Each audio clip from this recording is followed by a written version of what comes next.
দৰ্শকৰ মাজত উপস্থিত হৈছোহি আমি এজন যুৱকক দেখিছো আৰু যুৱকৰ পৰা তেওঁৰ মতামত অনুভৱ জানিবলৈ চেষ্টা কৰিম নমস্কাৰ দাদা আপুনি নিশ্চয় কাষৰ পৰা মৃতদেহ দেখিছে গতিকে আপোনাৰ অনুভৱ তাকে হয় দৰ্শকসকল যুৱকজনৰ অনুভৱ আপোনালোকে নিশ্চয় গম পালে তেখেতৰ অনুভৱ তাকে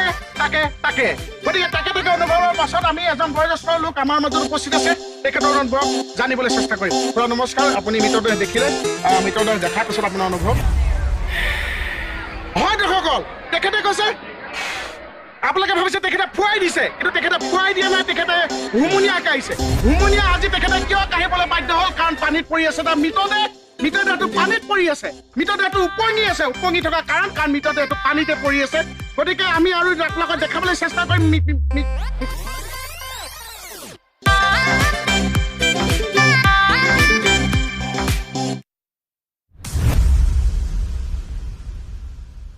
হয় দৰ্শকসকল আপোনালোকক আমি দুখেৰে জনাবলৈ পাই সুখী হৈছোঁ আপোনালোকক আৰু চাগে আমি মৃতদেহৰ মুখমণ্ডল দেখাবলৈ সক্ষম নহ'ম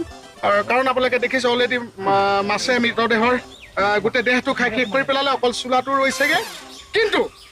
দলঙৰ ওপৰত আছিল দৰ্শকৰ তলত পানী আৰু সেই পানীতে পৰি আছিলে এটা মৃতদেহ এতিয়া তই মৃতদেহ হবি ৰাইজ ই কি কৰিলে গম পাইছে নাই ই নিজৰ চোলাটো নিজে পানীত পেলাই লৈ পেলাই মৃতদেহ সজাই পেলাই নিউজ কৰি পেলাই তাক এতিয়া ভিউৱাৰ্ছ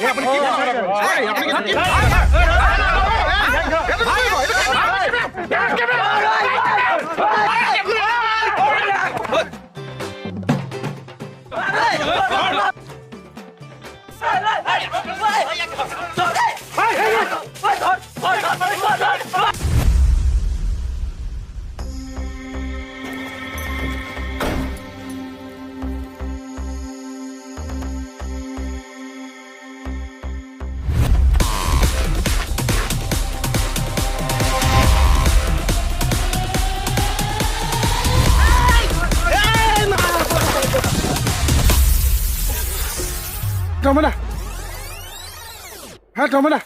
কওক কি হলো তোৰ ফোনটো অফে থাকে যে মোৰ ফলোৱাৰ্ছ বহুত বেছি হৈ গ'ল না তন্ময়দা সেইটোৱে মোৰ কাল হৈ গ'ল তাৰমানে মোবাইলটো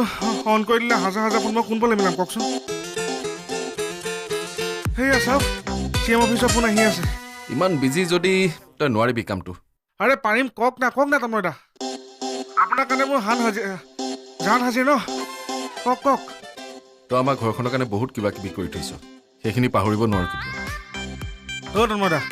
15,000 টকা এটা পাই ঘূৰাই পকাই নকম মই দি দিম দিয়ক ব্যৱসায়ত মানে ৰটেশ্যন হৈ থাকে ন টকাবিলাক তোক মই টকাৰ কথা কৈছো নেকি তই এটা কাম কৰিব পাৰিবি মই তাৰমানে দেউতাক এমাহ মানৰ কাৰণে মুম্বাইলৈ মাতিছো তই আমাৰ ঘৰত থাকি দিব পাৰিবি নেকি সেইটো আপুনি মোক ৰিকুৱেষ্ট কৰিছে আপুনি আজি লাগে বোলে